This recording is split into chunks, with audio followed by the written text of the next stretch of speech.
basically the question here is, look, so do we have there's a lot going on this week, right? You and I have been on like Trump. We don't suffer from Trump derangement syndrome, but you and I have definitely been cognizant of this president's authoritarian impulses for quite some time, to the point where we predicted January 6th or something like it months before it happened. And it wasn't like an off glance on a tweet. We talked about it repeatedly. We podcasted I want to interrupt real quick and say Ted actually predicted not January 6th. I eventually came to his way of thinking, but it didn't take long. Way ahead.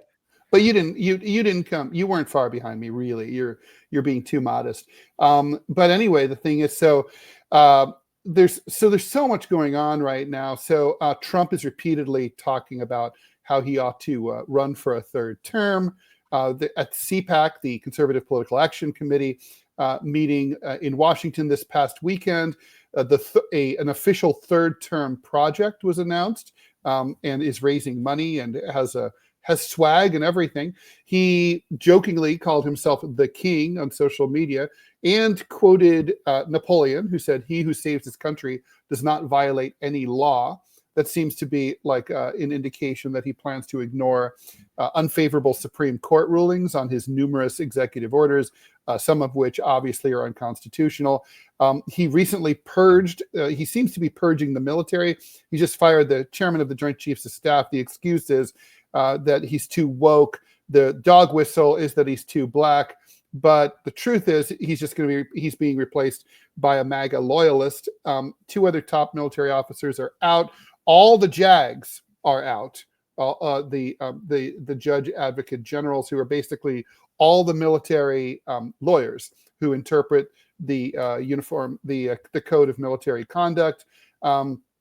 So, we know from history that the military, as we saw in the Soviet Union and other places, or I should say Russia at the time, is very key to any kind of successful coup d'etat or revolution. You don't need them to start, but you need them to finish it. And Trump has a strong incentive to remain in office. He becomes vulnerable to criminal charges again if he leaves office as scheduled on January 20th, 2029. He gets, unless he dies first, everything could start up again, right?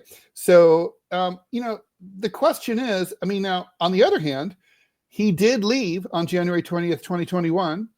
He slunk out of town without, doing any of the niceties like attending Biden's inauguration or anything like that. And he never acknowledged that he had lost the election fair and square, quite to the contrary.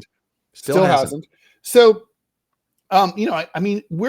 unfortunately, we are the nature of Trump's approach to the presidency and his personality forces us to read tea leaves. He's not transparent. He sends lots of conflicting signals. We kind of don't know what to make of him. So, without suffering from like liberal democratic, ridiculous, Donald Trump is a Nazi, all that stuff is ridiculous. And, especially if that was all true, if Democrats really believed that, they'd be behaving very differently. They would be protesting. They would be voting against his cabinet picks instead of voting for them, like Marco Rubio.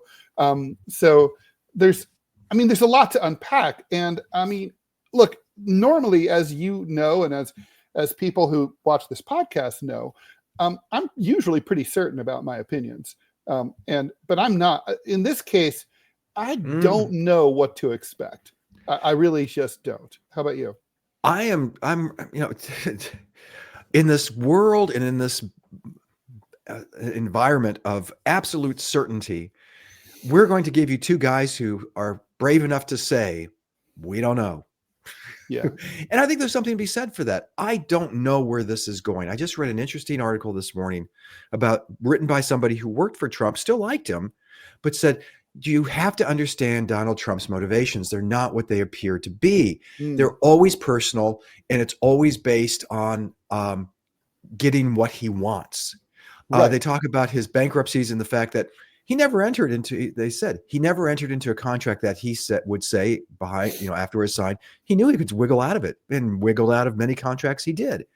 He also defaulted a lot too. And his obsession with Panama doesn't come from the Panama Canal or 1970s when Jimmy Carter, then President Carter, gave the canal to the Panamanian government, but rather the Panamanian government shot down Trump Towers that he had planned to build there. This is not so, and so it goes like that, which is different from 1933 in the sense that Hitler and the Nazis came in with the express purpose of changing the government. The Aryan theology, all of that was in place.